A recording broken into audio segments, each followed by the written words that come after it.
কেন খাবার দিব এখন? হ্যাঁ, ওখানে বসো, আমার কাছে আসতে হবে না। হ্যাঁ, ওখানে বসো। হ্যাঁ, ওরা খাওয়ার জন্য অপেক্ষা করছে। কি হয়েছে ময়না? হ্যাঁ, আমি তো খাবার দিব।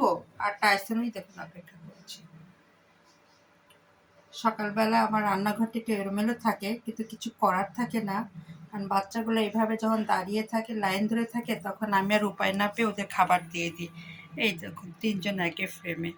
ওদের খাবার দিলে একটা সুবিধা আমার হয় কি, ওরা চুপচাপ থাকে, তখন আর আমার আর কাজে বিরক্ত আসে না। কি হয়েছে? কি ময়না? হ্যাঁ, হ্যাঁ, দিব দিব, এই তো দিব। যাও, তুমি যাও, আমি দিচ্ছি, যাও ওদিকে যাও। যাও, আমি দিব খাবার। দেখুন,